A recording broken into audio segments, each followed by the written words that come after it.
दोस्तों आज आपको एक ही वीडियो में पूरा चैप्टर आपको मिल जाएगा जिस पार्ट का नाम है वन पथ पर। और इसमें श्री राम जी और सीता जी और लक्ष्मण जी जब अपने महल को छोड़कर जब वो वनवास में जाते हैं तो सारी कथाओं का वर्णन किया गया है।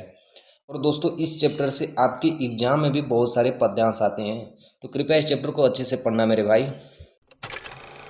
पद्यांश नंबर 1 में क्या दिया है कि पूर्ते निकसी रघुवीर वधु। पूर्व का मतलब होता है महल, ती का मतलब वे दोनों, निकसी का मतलब निकलते हैं, रघुवीर वधु का मतलब श्री राम जी, वधु का मतलब अपनी पत्नी सीता जी के साथ, हरि का मतलब धरते हैं, धीर का मतलब धीरे से, दय मग में उस मार्ग में, डग द्वे मतलब अपनी दोनों कदम जब बहुत ही धीरे से रखते हैं।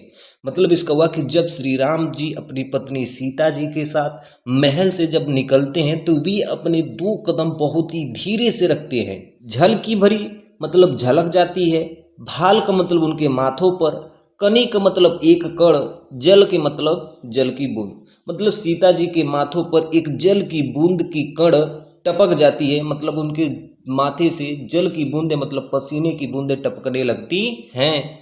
अब पूट सूख ही गए मधुराधर वे। पूट का मतलब होता है उनके कोमल, सूख का मतलब सूख गए, मधुराधर का मतलब उनके ओठ। मतलब सीता जी के जो ओठ है ना अब वो सूख चुके हैं। फिर बूझती हैं, फिर सीता जी अपने पति श्री राम जी से पूछती हैं कि चलनो अब केती। केती का मतलब हमें कितना चलना है। वो अपने पति से पूछती हैं कि अब हमें कितना चलना है। परढ़कुटी मतलब हमारी कुटिया, करिहव कित है मतलब कहाँ पर स्थित है। करिहव कित का मतलब कहाँ पे स्थित है, कि हमारी कुटिया अब कहाँ पर स्थित है। तीय की लखी अतुरातर पिय की अखियाँ। तीय की लखी मतलब वह अपने पति को जब लखती हैं तो अतुरातर पिय की अखियाँ मतलब श्री राम जी उनकी बातों को लख जाते हैं कि सीता जी अब थक चुकी हैं। अति चारु चली जलचय कि उनकी आंखों में ये थकावट देखकर श्री राम जी की आंखों में आंसू रूपी धारा बहने लगती है, जल रूपी धारा बहने लगती है। क्यों? क्योंकि सीता जी एक राजकुमारी होते हुए भी आज सब कुछ छोड़ के मेरे संग एक जंगल में चलने के लिए तैयार हो गई है। ठीक, चलिए पद्यांश नंबर 2 की बात करते हैं। जल को गए लखन है लड़का, परिखय पिए छाक दरी खिडाड़े। जल को मतलब जल को, गए लखन है लड़का, लखन का मतलब लक्ष्मण जी, लड़का का मतलब लेने के लिए गए हैं। जब तक लक्ष्मण जी जल को लाने के लिए गए हैं, परिखो मतलब तब तक हम कहीं बैठ जाते हैं, छा दरी खिडाड़े मतलब हे श्री राम हम तब तक किसी पेड़ के छांव तक जाकर बैठ जाते हैं। अब पोछू पसेयू बयारू करो। पोछू का मतलब आपके पसीने को मैं पोछ देती हूँ, बयारू करे का मतलब उसे साफ कर देती हूँ। और वो पाए मतलब साथ ही आपके जो पाए हैं, आपके जो पैर हैं, पखरीभे जो भभुरी ढाड़े मतलब भभुरी ढाड़े का मतलब बालू से तपे हुए जो पैर हैं, पखरीभे का मतलब उसे मैं धो देती हूँ। वही गए हैं कि जब तक श्री लक्ष्मण जी पानी को लाने के लिए गए हैं तब तक हम किसी पेड़ के छांव तक जाकर बैठ जाएं और पोछू पसेऊ बयारू करो, तब तक मैं आपके पसीने को पोछ देती हूँ। और अरू पाए साथ ही आपके जो दोनों पैर हैं, पखरीब है भभरी ढाड़े का मतलब बालू से तपे हुए जो आपके पैर है उनको मैं धो देती हूँ। तुलसी रघुवीर प्रिया समझानी बैठी। तुलसीदास जी कहते हैं कि रघुवीर प्रिया समझानी बैठी। ये श्री राम जी इन सब बातों को जानकर बैठकर, श्री राम जी इन सब बातों को जानकर वे बैठकर विलंब लो कंठक काटे, अपनी पत्नी के जो पैरों में जो कांटे थे वो निकालना प्रारंभ कर देते हैं। जानकी नाह को नेह लको, जानकी ना मतलब अब सीता जी, नाह को नेह लको मतलब अपने पति के प्रेम को लख जाती हैं। और पुल को तनी बारे बिलोचन बाढ़े, वे अपने पति के इस प्रेम को देखकर उनके आंखों से आंसू बहने लगते हैं। ठीक, ओके, चलिए पद्यांश नंबर 3 की बात करते हैं। जब मैं यूपी बोर्ड का पेपर दे रहा था ना तो यही पद्यांश आया था और आज भी मुझे याद है। तो भाई आप बस इसी तरह मुझे सपोर्ट करते रहना, बस एक लाइक कर देना और सब्सक्राइब आप भी कर देना, ठीक है। Okay, very very thank you. चलिए देखते हैं। रानी में जानी अजानी महा, रानी में जानी अजानी महा पपि पावन हेत कठोर ही होए। रानी का मतलब कैकेयी की यहाँ बात हो रही है। जाने अज्ञानी का महा मतलब वह कितना अज्ञानी है। पवि पावन हो मतलब वह कितना पत्थर दिल है। ये कठोर ही हो का मतलब उसका हृदय कितना कठोर है।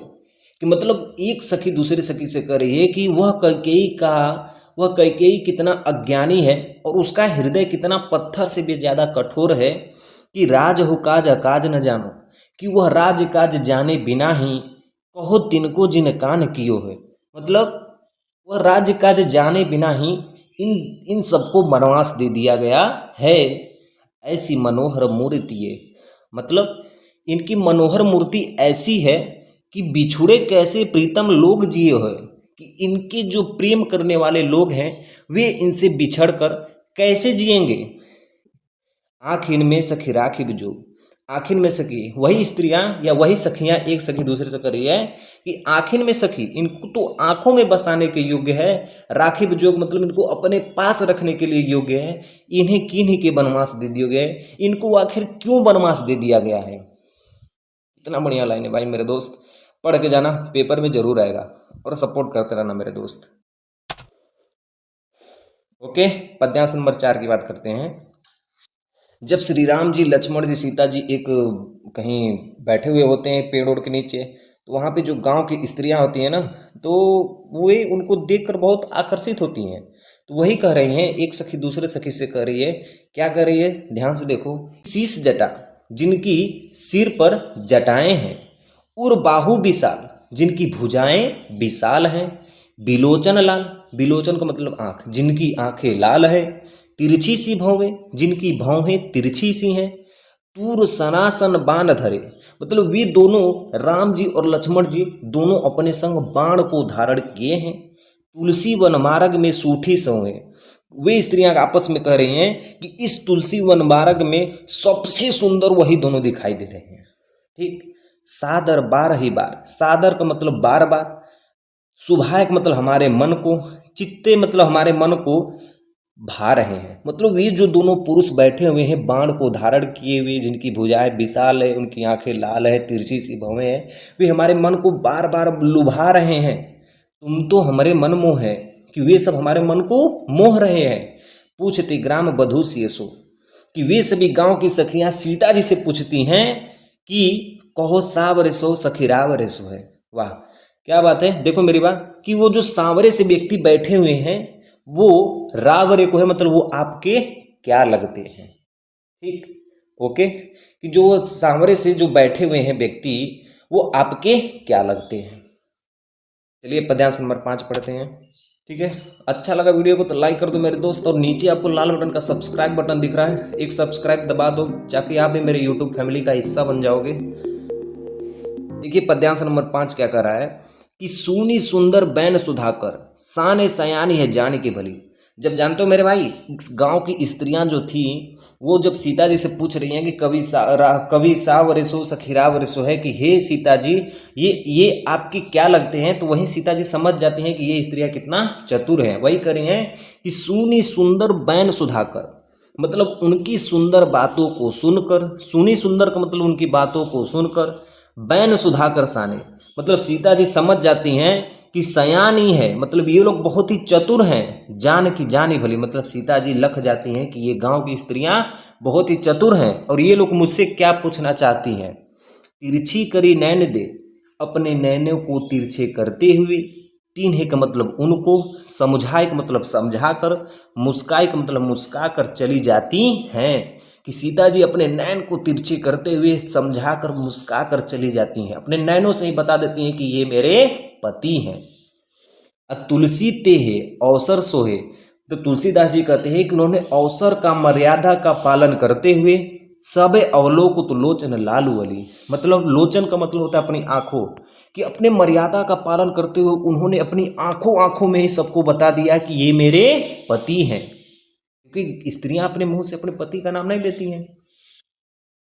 अनुराग तड़ाग में भानु उदय, अनुराग तड़ाग में भानु उदय, कि जिस प्रकार अनुराग की तड़ाग में या जिस प्रकार एक अच्छे से तालाब में कमल का फूल खिल जाता है, मानो मंजू कंज की कली, मानो वो जो स्त्रियां थी वो अपनी मन में श्री राम जी के प्रति पूरा दुनिया का संसार देख चुकी थी, या अपने जीवन के संसार को वो अपना मान ली थी, उनको बस देख कर।